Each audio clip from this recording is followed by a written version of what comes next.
Vamos a dar inicio a la enseñanza de hoy, Hechos capítulo 2. Vamos a terminar hoy el capítulo 2 de Hechos a partir del verso 42 en adelante. Entonces voy a leerlo. Yo sé, no lo pusimos en las diapositivas porque usted tiene su Biblia, ¿verdad? ¿Cuántos andan su Biblia? Sí. Ok, la vamos a sacar porque esos pasajes los vamos a marcar de todos los colores que usted trae. ¿Ok?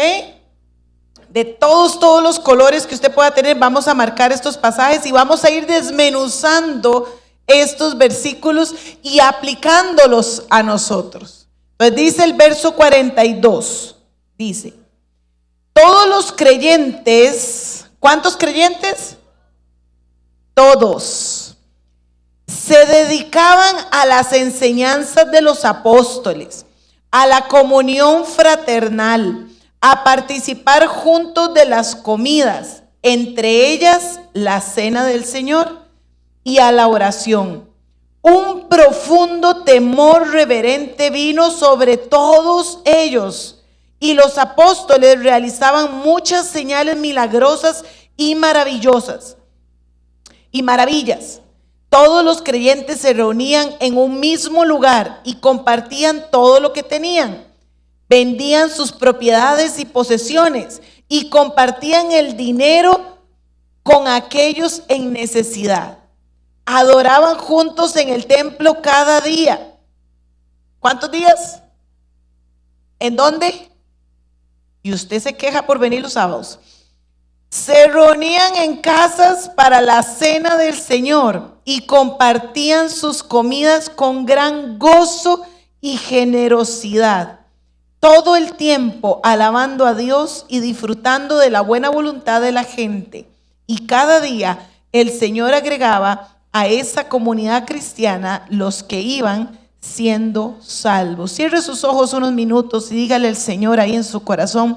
Dígale: Señor, quiero estar atenta a tu palabra. Quiero estar atenta a tu corazón, a tu palabra, a lo que me vas a hablar hoy, Señor. Que yo pueda tener mis oídos espirituales abiertos, que mi mente esté concentrada. Si hoy me quieres hablar, Señor, quiero ser obediente. Si hoy, Señor, nos quieres dirigir a cambiar, a renovar, a restaurar alguna conducta que tal vez hemos abandonado, Señor, queremos ser obedientes en esta noche. Queremos ser obedientes, Señor. Ponemos este rato que vamos a compartir tu palabra en tus manos. Sabemos que estás aquí, Señor. Ponemos nuestra vida en tus manos. Que esa palabra pueda entrar hasta lo más profundo de nuestro ser. En el nombre de Jesús. Amén y amén. Estamos hablando de la iglesia, lo que se conoce como la iglesia primitiva. La primera iglesia que nace. Esta iglesia nace en Jerusalén. Yo no sé, pero me siento altísima. ¿Verdad? Los voy a dejar sordos. Sí, ahí si me bajan un poquito, porque tras de eso soy bien gritona. Ahora sí, ahora sí me siento bien. La iglesia en Jerusalén es la iglesia donde nació esos primeros creyentes, donde se empiezan a reunir, donde empiezan a crecer como comunidad, ahora como seguidores de Cristo. Era una iglesia que crecía, era una iglesia que estaba haciendo la obra del Señor, era una iglesia saludable. Era una iglesia que tenía sus prioridades. ¿Por qué? ¿Por qué era saludable? Porque tenía buenas prioridades. Tenía buenos valores en los cuales basar su crecimiento. Tenía enfoques correctos. Tenía un corazón correcto delante del Señor. Era una iglesia que amaba al Señor. Era una iglesia que daba resultados. Era una iglesia que crecía. Era una iglesia que se amaba. Entonces hoy lo que vamos a hacer es, vamos a desmenuzar estos versículos. Son poquitos versículos, son 5, pero los vamos a desmenuzar en 11 características o valores o enfoques que tenía esta iglesia. 11 prioridades de la iglesia primitiva. Lo vamos a desmenuzar ahí. Ustedes tienen y recibieron por el chat de la iglesia las diapositivas. Ahí vienen ya el desglose de cómo lo vamos a ir dividiendo, pero son 11 características, valores, prioridades de la iglesia que vamos a estar viendo. Y vamos a ir desmenuzando. Les puse dos versiones. En los versículos les puse la Reina Valera, que es la más normal, la Biblia, la traducción más normal que se usa. Y les puse la Nueva Traducción Viviente para ir viendo tal vez algunas palabras que nos aclara un poquito más al lenguaje de nosotros hoy en día. Entonces, la primera característica que vamos a ver en el verso 42 es que ellos perseveraban en la enseñanza de los apóstoles. Entonces, el pasaje, el verso 42 dice así: todos los creyentes se dedicaban a la enseñanza de los apóstoles. Reina Valera dice: perseveraban en la doctrina de los apóstoles. ¿Qué es perseverar? A ver, mesa 8, ¿qué es perseverar? Mantenerse, con ser constante. ¿Qué más? Mesa 12. Sí, ustedes son la mesa 12. Se vuelven a ver como nosotros. ¿Qué es perseverar?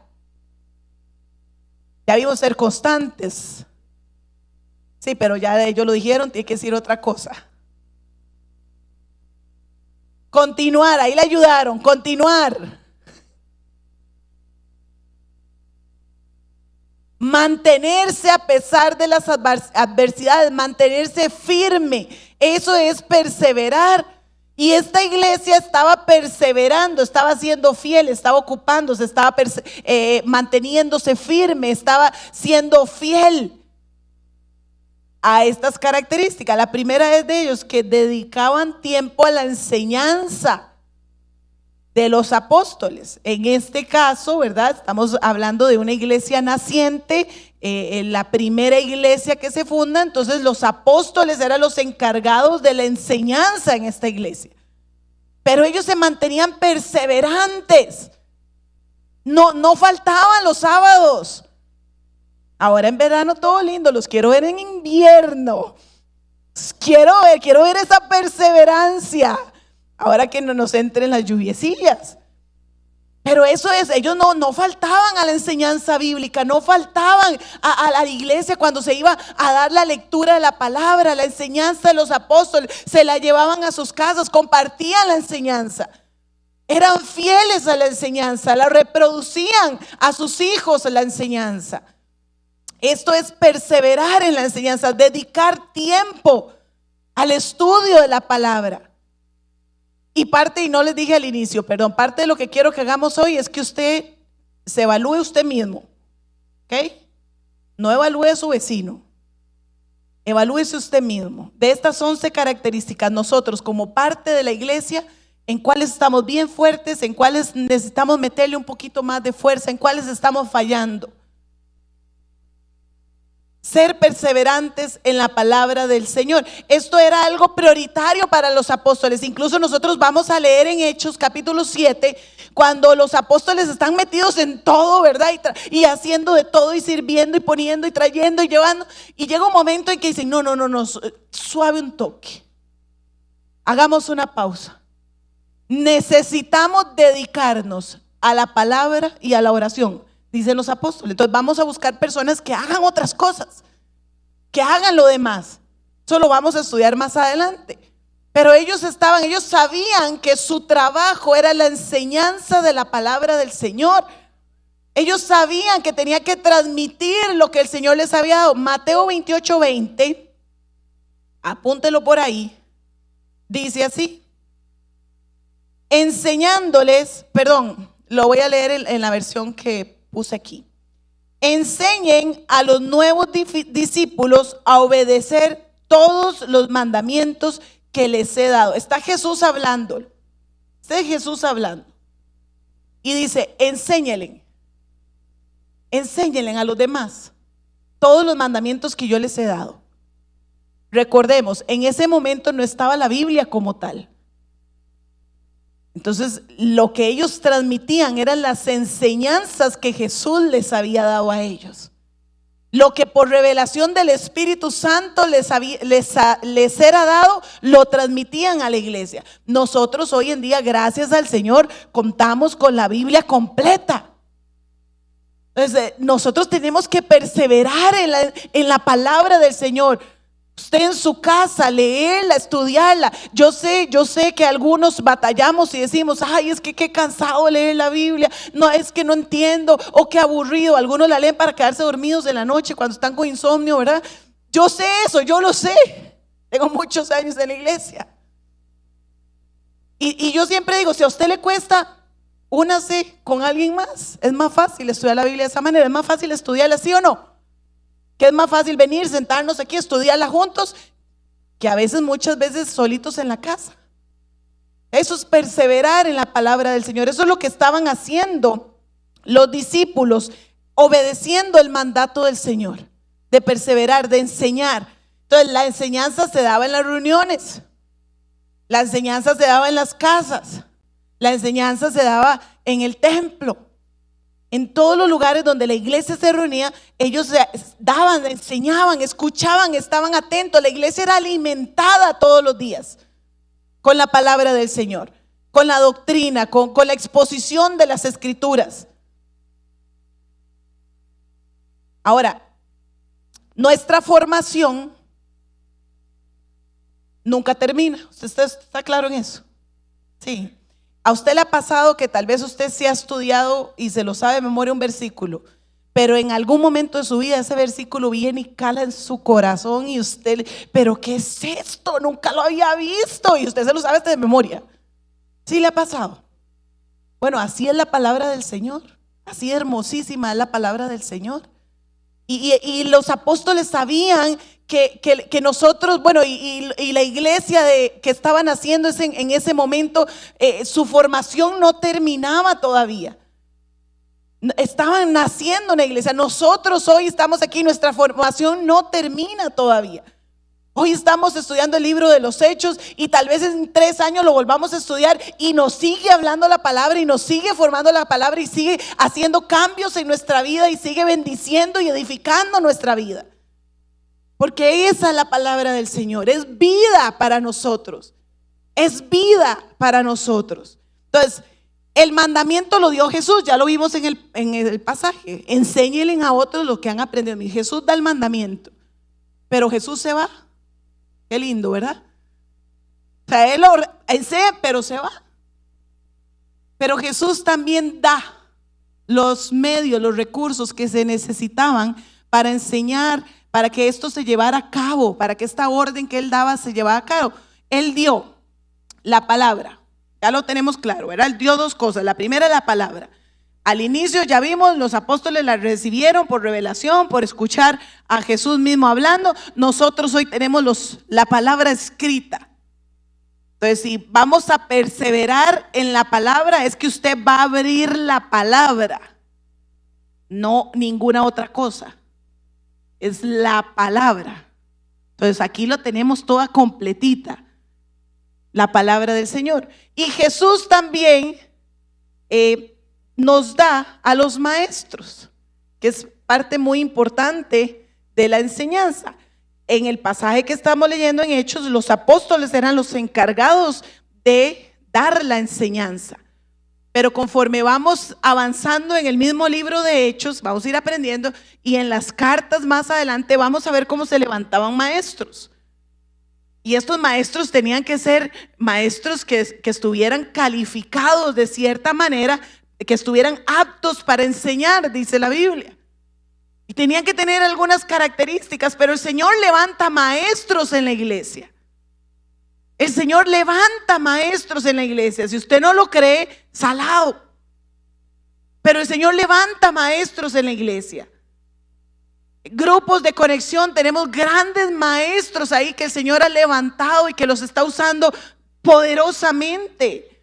Aquí los sábados vamos a tener maestros diferentes que el Señor, vea, algo que nosotros estamos muy felices como pastores desde hace muchos años. Ustedes saben que uno de los pilares que nos enseñaron nuestros pastores Orlando y Ani tiempo atrás era el estudio de la palabra. Aquí siempre ha habido estudio de la palabra de alguna manera, y los más viejitos saben, siempre, escuela bíblica, academia, preacademia, de todo, siempre ha habido espacios para estudiar la palabra del Señor. Y siempre el Señor nos ha bendecido con maestros. maestros carguísimas que aman la palabra, que estudian la palabra y que tienen el don para venir a explicársela a los demás. Ahora, si usted es maestro y usted tiene eso ahí en su corazón y usted dice, ay, yo no sé, si sí o si no, es que me da susto, y si no, y si lo hago mal, ya quítese el temor y empiece a ponerlo en práctica. Porque necesitamos maestros en la iglesia. Maestros que enseñen a otros, maestros que perseveren en la palabra para enseñar a otros. Dios da a los maestros, Jesús mismo da a los maestros, y la iglesia perseveraba en la enseñanza. La segunda característica de esta iglesia, que tenemos que ir evaluándonos nosotros, era la comunión fraternal. La comunión fraternal. Y ahí en el libro, en el verso igual 42, dicen que ellos perseveraban en la enseñanza y en la comunión fraternal. La Reina Valera dice, en la comunión unos con otros. Cuando esta palabra comunión tal vez es un poquito diferente a como nosotros la entendemos, más adelante explica el estar juntos, que es lo que se nos puede venir a la mente de primero. Pero esta comunión en realidad tiene que ver con lo espiritual, con la parte espiritual. Cuando nosotros nacemos de nuevo, cuando nosotros aceptamos al Señor como nuestro Salvador, empezamos a tener una relación y tenemos una posición nueva y una relación nueva con Cristo. Por lo tanto, pasamos a pertenecer al cuerpo de Cristo.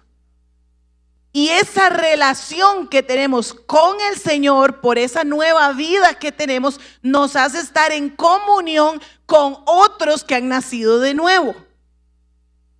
Todos formamos parte de una sola familia, aunque no nos gusta a veces. Ahorita vamos a hablar de eso. Pero todos pasamos a formar parte de una sola familia. Entonces, esa comunión es espiritual. Es lo que nos une aquí en la tierra a los que no pertenecemos a este mundo, a los que sabemos que tenemos una vida más allá de lo que estamos viviendo aquí. Es el espíritu. Esta comunión unos con otros me habla de esa estar juntos espiritualmente. Cada uno de nosotros estamos unidos a nuestros hermanos. Vuelva a ver al que tiene la par. Usted dice, ay, sí, yo estoy unido, es mi mamá, ¿verdad? Claro que está, es mi esposo, claro, estamos unidos, ¿verdad? Pero no, esa unión estamos hablando de que es la unión con Cristo, con mi hermano. Es esa comunión. Yo estoy unida a mi hermano porque estoy unida a Cristo. Es esa comunión. En el momento que se interrumpe esa comunión con Cristo, quiero dejar esto bien claro porque más adelante vamos a hablar el estar juntos. Pero en el momento que se interrumpe esta comunión con Cristo por pecado, se interrumpe la comunión de nosotros, unos con otros. Se interrumpe. Porque es igual, yo con Cristo, yo con ustedes. Esta es la comunión que está hablando ahí. Entonces era una comunión fraternal, una comunión unos con otros. Ahora, también ellos perseveraban en el verso 42 también. Y ahorita vamos a hablar de la comida, es que esa es lo único en otra. Yo sé que ustedes quieren hablar de comer, pero vamos a hablar más adelante. La tercera característica, recuerden, es valores, prioridades de esta iglesia primitiva, características que esta iglesia primitiva tenía. La tercera de ellos era la oración. La oración. Ahí usted lo tiene en los versos, yo se lo corté. Dice, y la oración, o perseveran en las oraciones. En las oraciones. En Iglesia DC oramos. No, están dormidos. En Iglesia DC oramos primero. Esta iglesia de Jerusalén era una iglesia que perseveraba, o sea, estaba firme, estaba ahí, no faltaba, estaba segura, era fiel a los ratos de oración, a las oraciones, a las convocatorias de oración. Esta iglesia no se perdía en las reuniones de oración. Y yo no hablo de iglesia de porque es muy feo hablar de la casa de uno, ¿verdad? Mejor hablar de otras casas. Era muy feo. Usted no habla de cuando su casa está sucia, usted no dice eso, ¿verdad? Entonces, pero si le cae el guante, dice un dicho muy feo, ¿verdad? Hey, por años, los cultos, las reuniones menos frecuentadas en las iglesias son las reuniones de oración. Usted convoca a orar y son poquitos los que llegan a orar. Son poquitos los que se presentan a orar. Estamos viendo una iglesia que crecía, una iglesia saludable, y entre sus prioridades era la oración. Era una iglesia que oraba por todo. Era una iglesia que oraba por los que salían a predicar. Era una iglesia que oraba por los pobres, por las viudas, por los necesitados. Era una iglesia que oraba por los viajes de misioneros. Era una iglesia que oraba por las necesidades de otros. Era una iglesia que oraba, ya lo vimos las semanas pasadas, oraban por escoger a un servidor, como en el caso de Matías.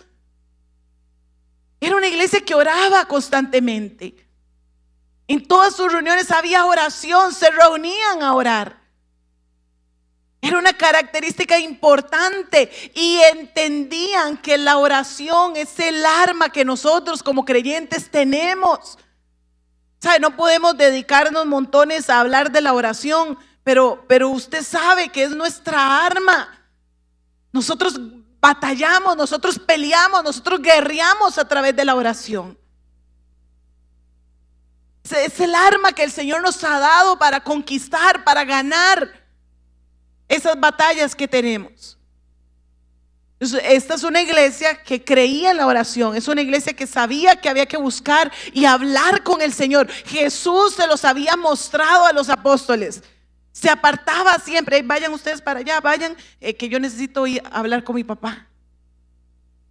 No, quédense aquí un tirito, yo voy a ir allá para hablar con mi papá. Jesús se los había enseñado. Era una iglesia que sabía que necesitaban buscar al Señor a través de la oración. Necesitaban hablar con el Señor a través de la oración. Necesitaban que la oración fuera su estilo de vida. Su estilo de vida. Aquí nosotros procuramos que siempre haya oración y damos infinitas gracias a ese ejército que está semana a semana orando. Nada se mueve si no es con oración. Nada vamos a lograr si no es con oración. Tenemos que orar como iglesia, tenerlo como estandarte. La oración es parte de nuestra vida. 21 días de oración, no se los pierda. No falte. Hemos tratado de ver la estrategia para que la mayor cantidad de personas se conecte. ¿Y cómo cuesta a veces? Buscando estrategias, ay, no falta los 21 días de oración. Señor habla, el Señor responde, el Señor hace milagros, el Señor trae libertad, el Señor trae guía, trae luz. En esos tiempos de oración como iglesia.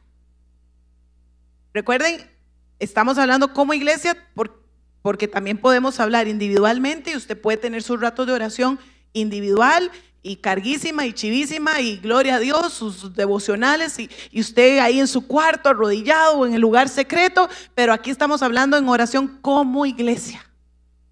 Como iglesia. Es diferente.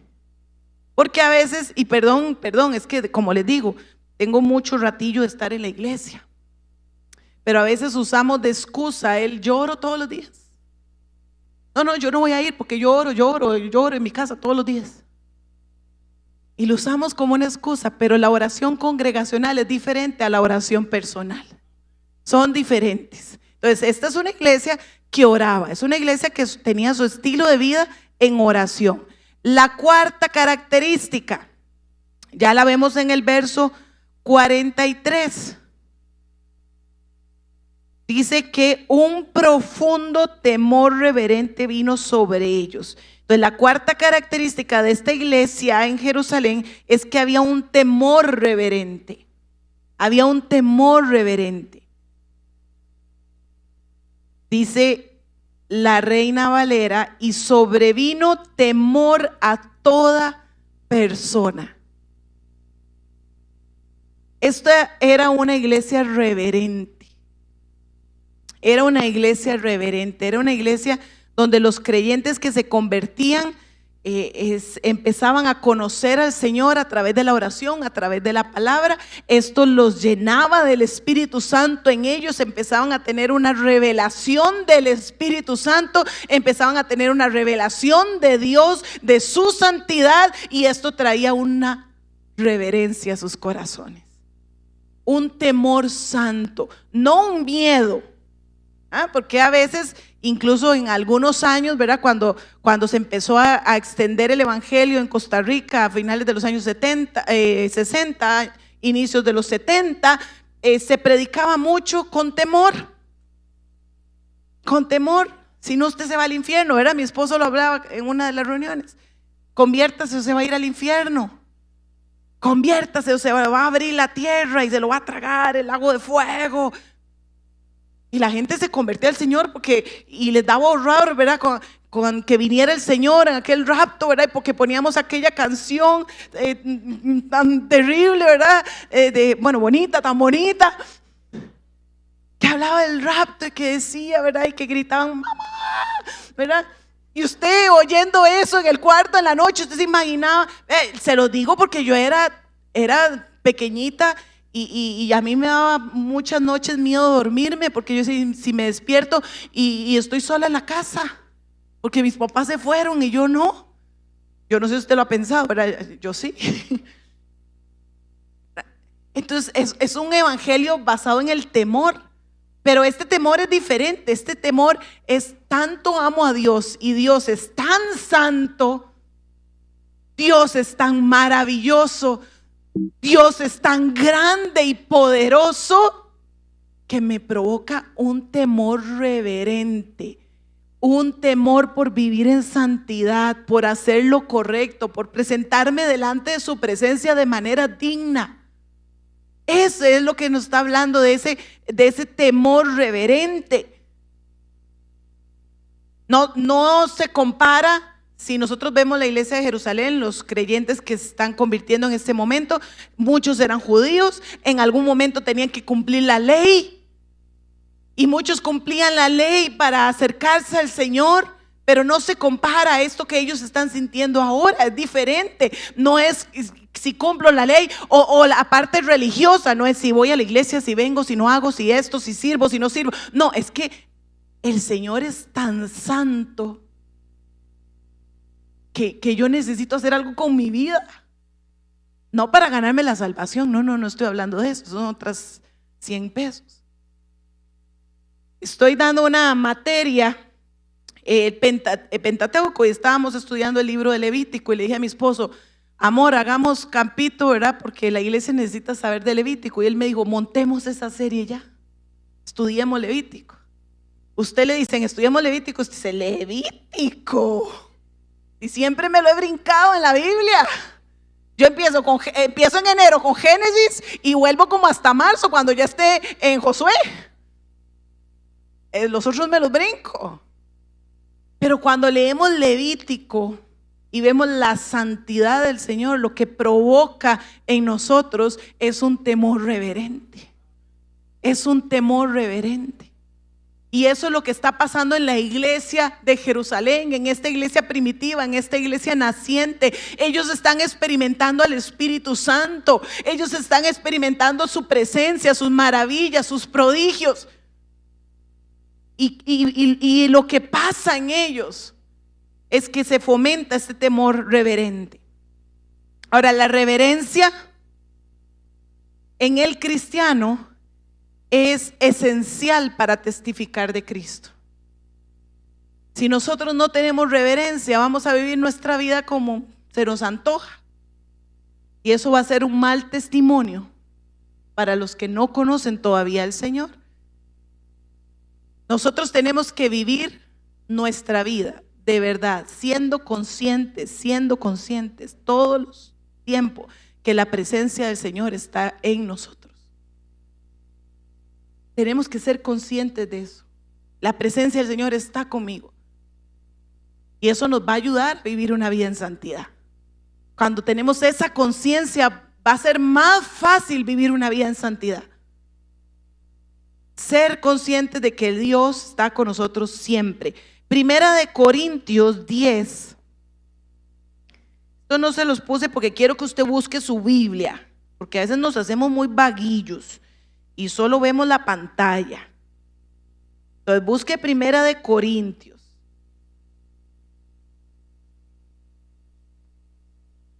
¿Sí? 10, está Corintios, está después de Romanos. Primera de Corintios 10:31. Yo sé que este pasaje ya lo conocen, pero igual márquelo por ahí con algunos de esos lápices de color que traen tan bonitos, que no son solo de adorno, chiquillos, márquelos. Dice: así que sea que coman o beban o cualquier otra cosa que hagan, háganlo todo para la gloria de Dios. Vea qué sencillo, aquí nos habla del comer. Normalmente a veces nos sentamos a comer y usted no está consciente de que la presencia del Señor está ahí mientras usted come. O nos volvemos tan religiosos que sí, Señor, bendice estos alimentos que sean de provecho para nuestro cuerpo, en el nombre de Jesús, amén. Y empezamos a comer. O vamos por la calle y nos compramos algo y sea que coman, sea consciente que la presencia del Señor está con usted cuando usted come. Eso es lo que nos está diciendo el pasaje. Esté consciente que la presencia del Señor está con usted cuando usted se toma un fresco, una coca, un jugo. Sea consciente. O cualquier cosa que usted haga. Y ya usted le agrega lo demás: trabajar, dormir, estar con su esposo, compartir con sus hijos, salir a pasear, montarse en el carro. Agréguele lo demás. Entonces ya vimos 4, ¿verdad? ¿Cuáles 4 hemos visto? Perseveraban,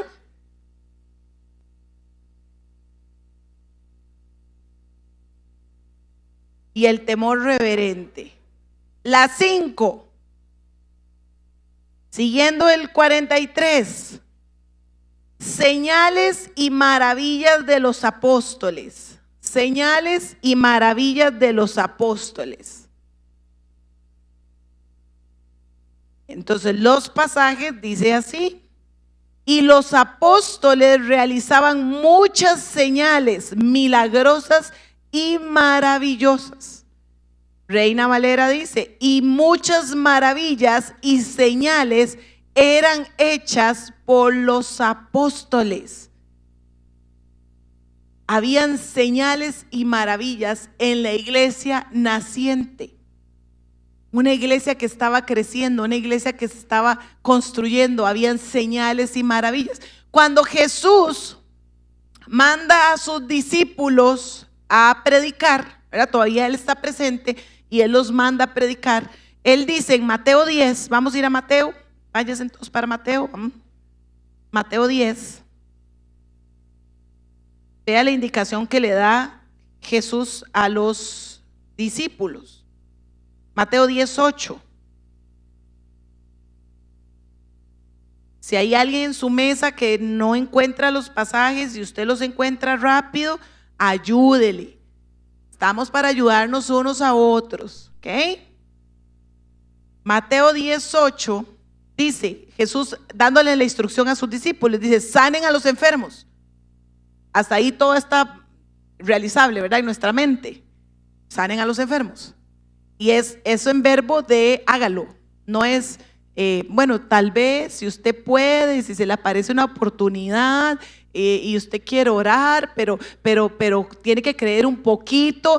No, le dice: sanen a los enfermos. La segunda: resuciten a los muertos. O sea, yo soy discípula de Jesús y me manda con esas instrucciones. Digo, ay, Señor, resuciten a los muertos. O sea, ¿qué quiere decir? Donde haya un muerto, vaya, métase a esa casa a la vela, métase y resucítelo. Eso es lo que está diciendo. Curen a los que tienen lepra y expulsen a los demonios. Vea que todo es, háganlo, es en verbo imperativo. Vayan y hagan esas cosas. Den tan gratuitamente como han recibido. Era una orden, o sea, los discípulos iban a ir a predicar y la prédica iba acompañada, la enseñanza iba acompañada de señales y maravillas.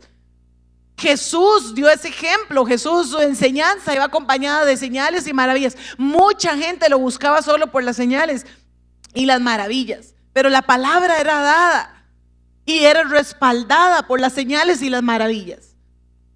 En Jerusalén vemos una iglesia que hace señales y maravillas. Jesús había prometido que nosotros íbamos a hacer señales y maravillas, que nosotros vamos a hacer señales y maravillas.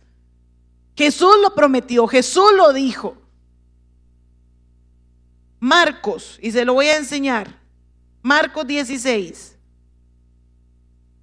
y márquelo con sus colores. 16 del 17 y el 18, porque a veces se nos olvidan estas palabras para nosotros. Y a veces tenemos que apoderarnos de esas palabras, apoderarnos de estas palabras. Les cuento un chiste para enseñarles algo. No es un chiste feo, es una historia mía. Marcos 16, verso 17, pero antes de leerlo. Siempre me han gustado las matitas, siempre me han gustado las matas, las flores, todo siempre me ha gustado, pero todo lo mataba, todo lo quemaba, yo quemaba hasta las plásticas, dice mi esposo, ¿verdad?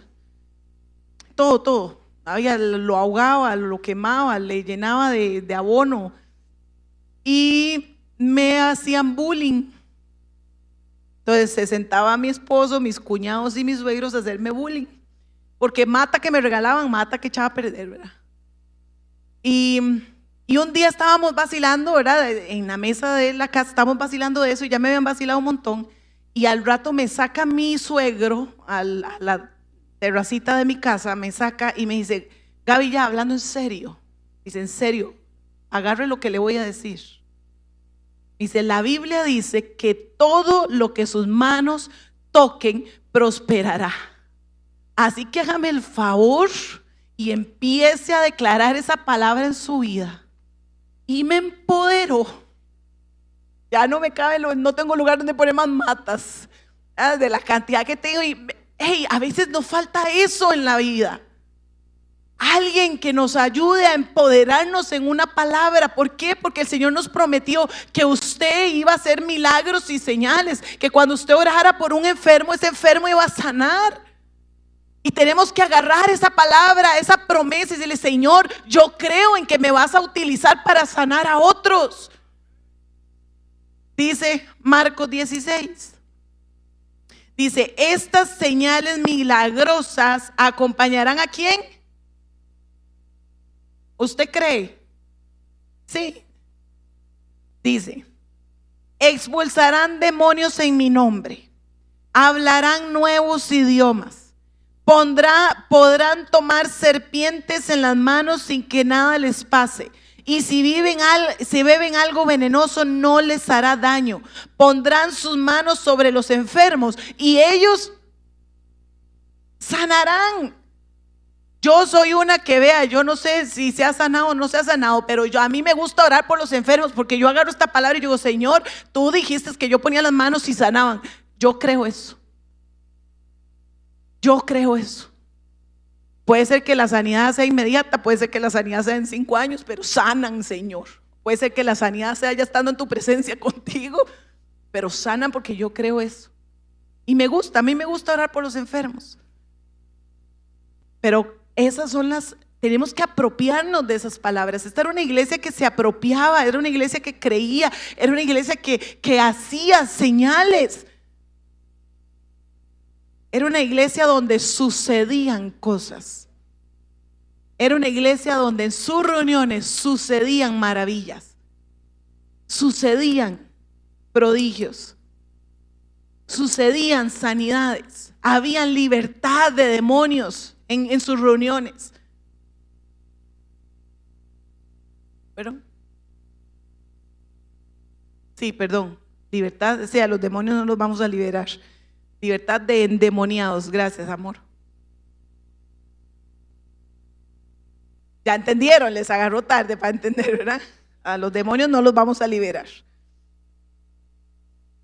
Característica 6.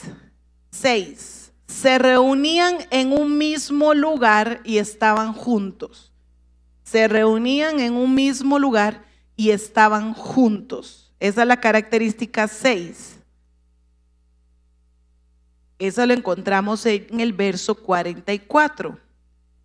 Dice, todos los creyentes se reunían en un mismo lugar. Y la Reina Valera dice, todos los que habían creído estaban juntos. ¿Cómo estaban? ¿Quiénes? Todos. Todos estaban juntos. Era una manifestación de unidad muy profunda en esta iglesia. Les gustaba estar juntos. Y Jesús había orado por esto. Una de las oraciones de Jesús por sus discípulos en Juan capítulo 17, a la altura del verso 21 en adelante.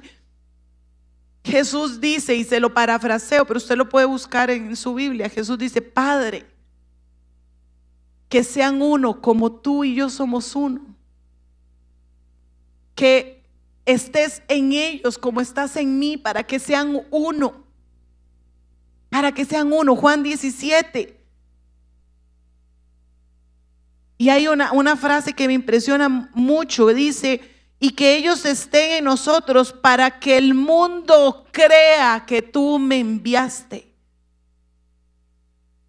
¿Sabe qué hace la unidad entre nosotros?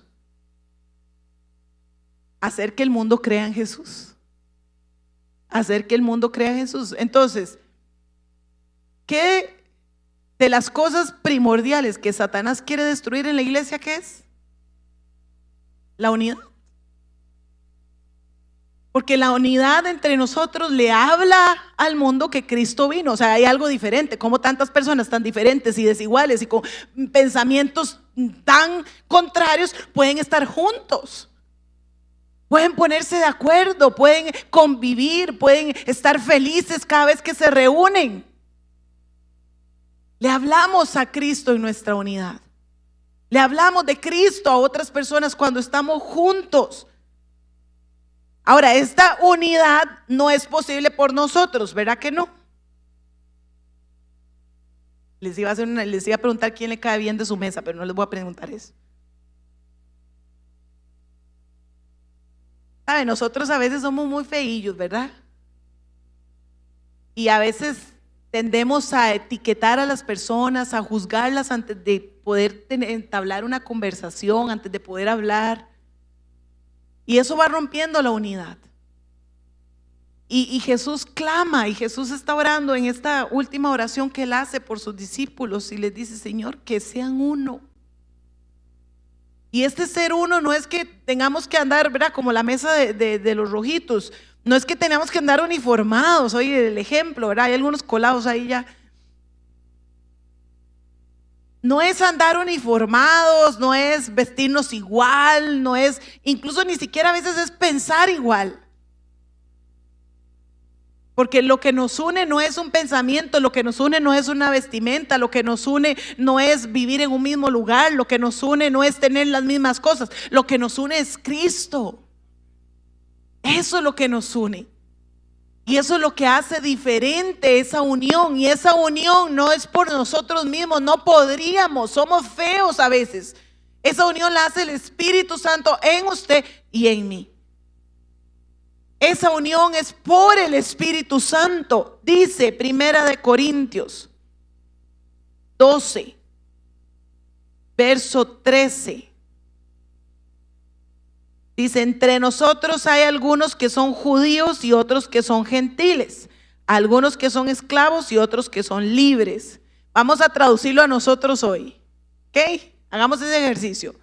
Hoy, ahorita aquí reunidos entre nosotros, hay algunos que son, dígame, que son costarricenses. Y otros que son, hay otra nacionalidad por aquí, venezolanos, salvadoreños, argentinos, peruanos, y Dios mío, a todos los que tenemos, colombianos, uruguayo. Ok. Y también hay unos que son liguistas. Y otros que son morados, heredianos, cartagineses, ¿verdad? Hay unos que son, no. Hay unos que son colochos y otros son lacios. Hay unos que son jóvenes, otros son maduros, mayores, sabios. ¿Ah? Ok, ya lo cambiamos a nosotros. Veamos lo que dice el pasaje. Dice, pero ¿quiénes? ¿Quiénes?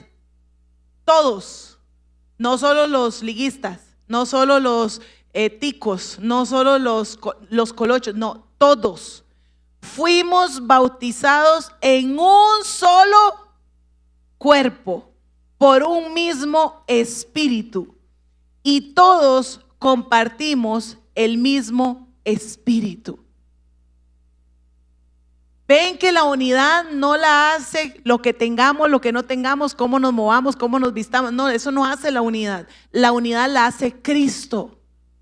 Cristo hace la unidad a través del Espíritu Santo en nosotros. Y la única manera de mantener esa unidad en nosotros es a través del poder del Espíritu Santo. Entonces, si no tenemos al Espíritu Santo, esa unidad se va a quebrantar. Necesitamos buscar al Espíritu Santo. Necesitamos buscar al Espíritu Santo. Vea, solo con el Espíritu Santo usted ama a las personas que usted dice, en otro tiempo me hubiera costado mucho amarla. En otro tiempo hubiera sido mi enemigo, pero ahora es mi amigo. No comprendo cómo, pero en otro tiempo yo no hubiera perdonado esto. Porque la unidad la hace el Espíritu. Dice Colosenses 3:15, anótelo por ahí. Dice, y la paz que viene de Cristo gobierne sus corazones. Pues como miembros de un mismo cuerpo, ustedes son llamados a vivir en paz. ¿Somos parte de qué? De un solo cuerpo. Era una iglesia que estaba junta, era una iglesia que pertenecía a un mismo lugar, era una iglesia que estaban juntos. Ahorita vamos a ver todos los días. Era una iglesia que tenía paz entre ellos, era una iglesia que estaba en unidad. La unidad tiene poder. La unidad tiene poder. Mejor son dos que uno, dice Eclesiastés. Mejor son dos que uno. La unidad tiene poder. Y era una iglesia que estaban juntos, que había armonía, que había paz entre ellos. Es que lindo, por eso el pasaje que dice qué alegría, qué gozoso, qué hermoso es estar los hermanos juntos, en armonía. Porque para estar agarrados como los perros y los gatos, mejor no nos juntamos.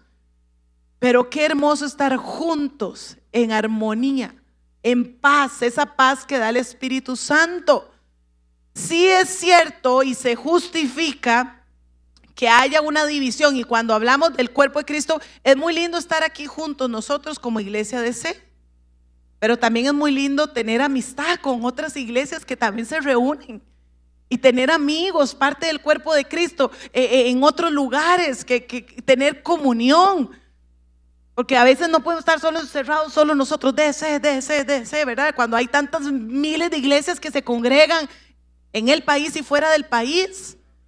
Entonces, qué lindo poder compartir con otros creyentes de otras congregaciones, de otros lugares. Algo que me gusta mucho en el instituto, en el Seminario Teológico de Asamblea de Dios, donde nosotros pertenecemos, me gusta mucho las clases presenciales por la mesa que se hace, porque ahí conocemos gente de otras iglesias, líderes que van a estudiar, pastores que llegan a estudiar, pero son de otras congregaciones, de otros lugares, incluso fuera de San José. Y qué bonito poder sentar, hacer amistad, hacer conexiones, ¿verdad? Dice mi esposo, y era algo que él me ha enseñado siempre, esas conexiones que vienen del cielo. Que usted hace un amigo por allá y después usted visita una zona y tiene un amigo creyente de una iglesia que está en esa zona, en ese país, en ese lugar. Y qué lindo poder tener esa amistad. Y hay ocasiones en que sí hay una división por alguna teología o explicación de una teología principal, ¿verdad? Una teología que sea columna entre las iglesias. Por ejemplo, si va a haber una ruptura en la unión, si nosotros creemos en la Trinidad del Señor, Dios Padre, Dios Hijo, Dios Espíritu Santo, y otra iglesia no cree en la Trinidad, pues hay una ruptura en esa unión. Es algo básico, ¿ah? Es algo esencial en la vida de nosotros. O si nosotros creemos en la deidad de Cristo, que Cristo fue 100% hombre, 100% Dios, y otras personas no creen en la deidad de Cristo, pues va a haber una ruptura en la unidad por ese pensamiento, esa diferencia de pensamiento. Pero a veces creamos rupturas entre congregaciones o entre grupos o entre amigos por pensamientos humanos, por maneras de hacer las reuniones. No, es que a nosotros nos gustan las reuniones corticas, ustedes duran toda la vida, entonces no nos juntemos, ¿verdad? No, es que ustedes se visten de esta manera y nosotros no nos vestimos de esta, entonces no vamos a ser amigos, no podemos ser amigos. Y creamos rupturas en el cuerpo de Cristo por pensamientos puramente humanos. Incluso que muchas veces lo llevamos a como si fuera ley de Cristo. Y rompemos esa relación en el cuerpo de Cristo. Entonces, por unos 5 minutos yo quiero que ahí en la mesa ustedes comenten qué situaciones han vivido ustedes, ¿verdad? O conocido, que se hacen rupturas en el cuerpo de Cristo que no son por una teología principal, ¿verdad? Una enseñanza principal bíblica, sino por algo que los humanos nos inventamos. Entonces, comenten por ahí, ¿qué rompe la unidad por ideas humanas? ¿Cómo qué? Como la manera de vestir, por ejemplo. Entonces, ¿qué otras? Comenten ahí en su mesa, ¿qué otras han conocido ustedes? Que rompen la unidad de la iglesia.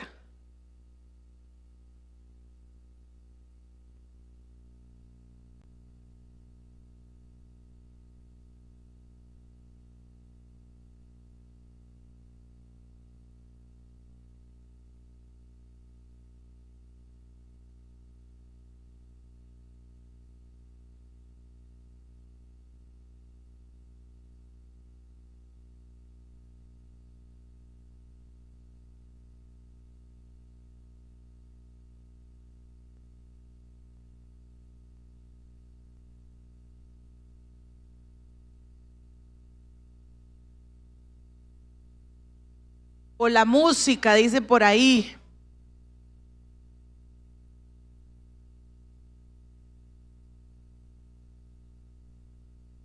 Las enaguas.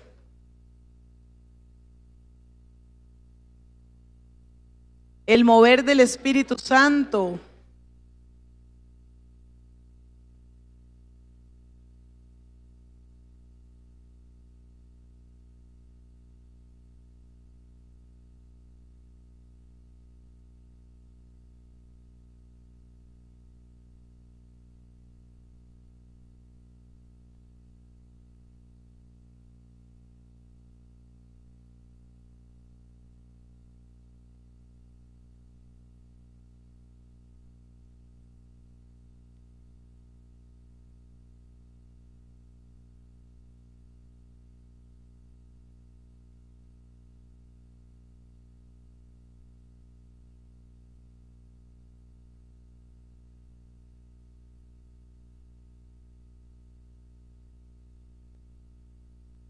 el maquillaje.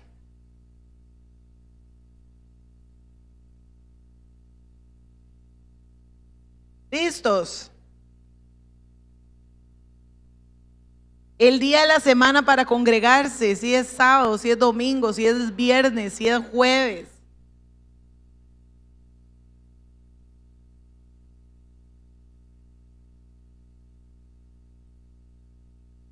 ¿Listos?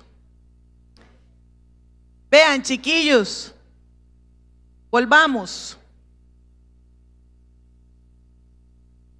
Cuando alguien se levanta para dividir la iglesia, por las razones que ustedes conversaron o por otras razones, la lucha es contra Dios mismo. El dividir la iglesia es luchar contra Dios mismo. Y esto tiene que traernos temor reverente a nosotros. Porque a veces el dividir la iglesia por chisme, por murmuraciones, por pleitos, por enemistades, es pelear contra Dios. No es pelear contra la iglesia, es pelear contra Dios. Y eso tenemos que tenerlo presente en nosotros. La falta de unidad visible en la iglesia es un pecado y afecta el evangelio. Afecta el esparcir el evangelio, la falta de unidad en la iglesia. Entonces, que nosotros, una de mis oraciones siempre, Señor, que yo no sea la causante de la división, que yo no sea la causante de dividir al cuerpo de Cristo, que esa sea nuestra oración. Ahora, característica 7. Está igual en el 44. Compartían lo que tenían. Compartían lo que tenían. Dicen los pasajes, dice, y compartían todo lo que tenían. Y dice la Reina Valera, y tenían en común todas las cosas. Esta era una iglesia que había abandonado el egoísmo personal. Habían dejado de pensar en yo, para pensar en el usted. ¿En qué necesitas? ¿Qué te puedo ayudar? Lo que tenían lo ponían al servicio de los demás. Lo que tenían lo ponían al servicio. Si tenían una carreta con 2 burros, lo ponían al servicio para ayudar y llevar al vecino a la congregación. Si tenían un poco de harina y masa, hacían tortillitas y le daban al otro, porque lo que tenían lo ponían al servicio de los demás. Era una iglesia que había dejado el egoísmo y era una iglesia que tenía una visión de unidad, de ayuda mutua, de somos un equipo, de vamos todos juntos. Esa era la iglesia de la que estamos hablando. Era una iglesia generosa. Era una iglesia generosa. ¿Sabe? Ahora decía en el anuncio de Servolución, traigan alimentos para compartir. La iglesia tenemos que movernos en ser generosos.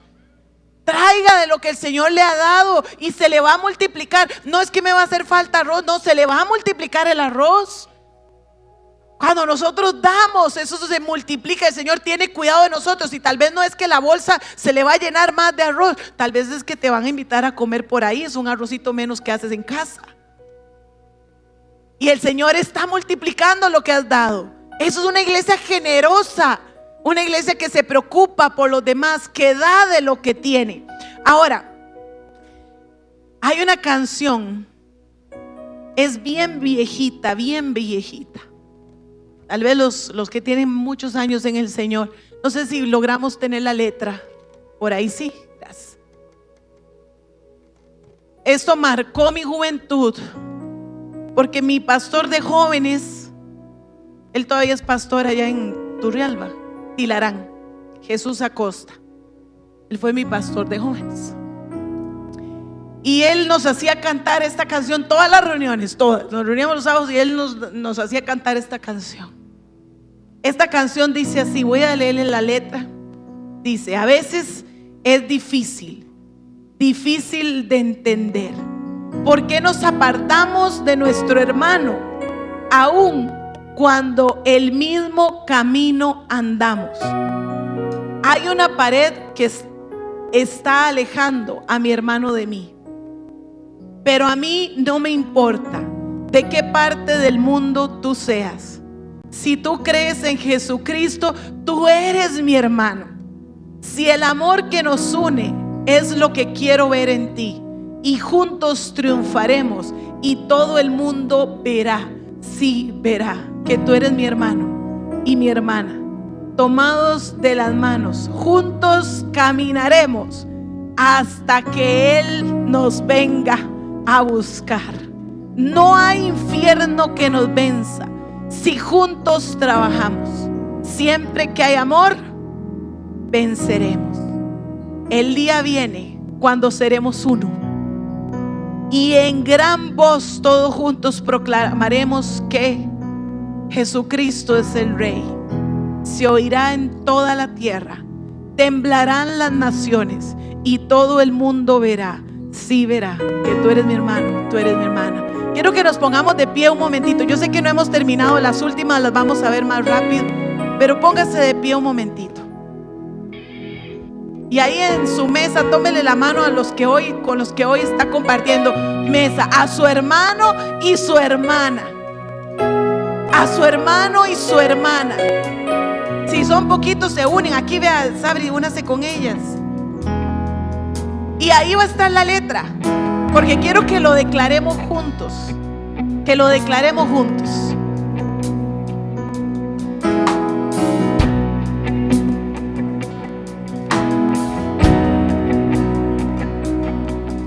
A veces es difícil de entender, porque nos apartamos de nuestro hermano, aun cuando el mismo camino andamos. Hay una pared que me está alejando a mi hermano de mí, pero a mí no me importa de qué parte del mundo tú seas. Si tú crees en Jesucristo, tú eres mi hermano. Los que tienen ahí mesa de otras nacionalidades. Y el amor que nos une es el amor que quiero ver en ti, y juntos triunfaremos, y todo el mundo verá, sí verá, que tú eres mi hermano y mi hermana, tomados de la mano, juntos caminaremos hasta que nos venga a buscar. No hay infierno que nos venza si todos trabajamos. Siempre que hay amor, venceremos. Y mientras está la canción, bendiga a su hermano. Dígale, Señor, gracias. Pero a mí gracias por Oscar, gracias por Gaby, gracias por Gabriel, tú seas. gracias por Pelita, gracias por Sabrina, Señor, gracias por Gelson, gracias por Lorena, gracias por Aida, Señor, gracias por Roxana. Dígale al Señor, gracias por Sebastián, gracias por Alan, gracias por mi hermano, gracias por mi hermana. Mi hermano y mi hermana, tomados de la mano, juntos caminaremos hasta que nos venga a buscar. No hay infierno que nos venza si juntos trabajamos. Siempre hay amor, venceremos. Que tú eres mi hermano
he tenido una mala actitud con mi hermano, si he tenido rechazo hacia mi hermano, si no me he preocupado, si he tenido desinterés hacia mi hermano, Señor, perdónanos. Porque somos tu cuerpo, un solo cuerpo, miembros de un solo cuerpo. Derrama más de tu amor en nosotros para que podamos dar más de tu amor a otros, Señor. Que podamos manifestar ese amor, Señor. Gracias, Dios. En el nombre de Jesús, dele un abrazo a los de su mesa ahí. Dele un abrazo. Siempre que hay amor, venceremos. Siempre que hay amor, venceremos. Así Siempre que hay amor, venceremos.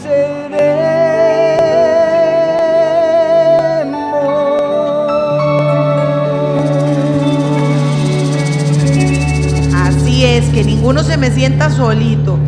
Rápidamente voy a hablarle de las últimas que van juntitas. Rápidamente para cerrar.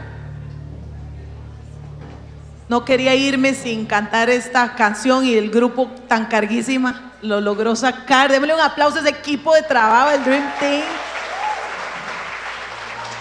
Yo le dije a Fer, ¿verdad? Que es el de la guitarra, era el director de hoy. Yo le dije, Fer, hágame el milagrito.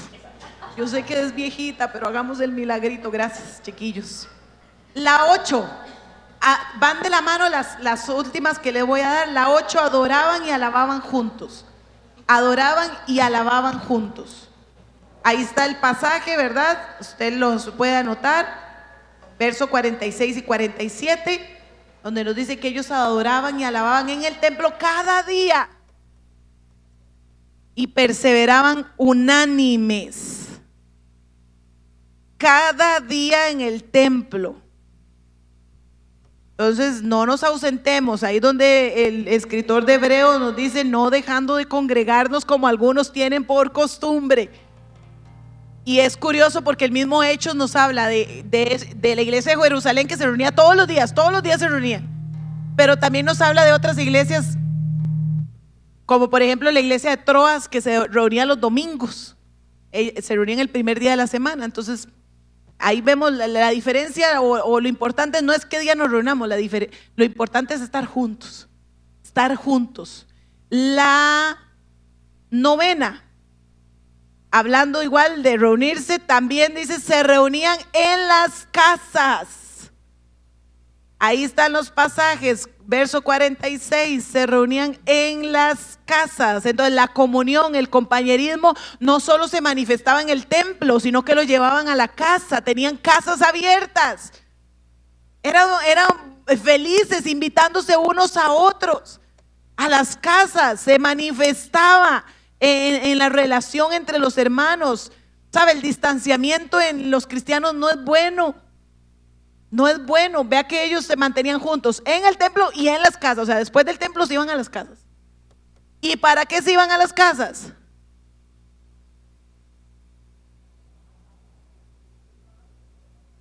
La característica número 10.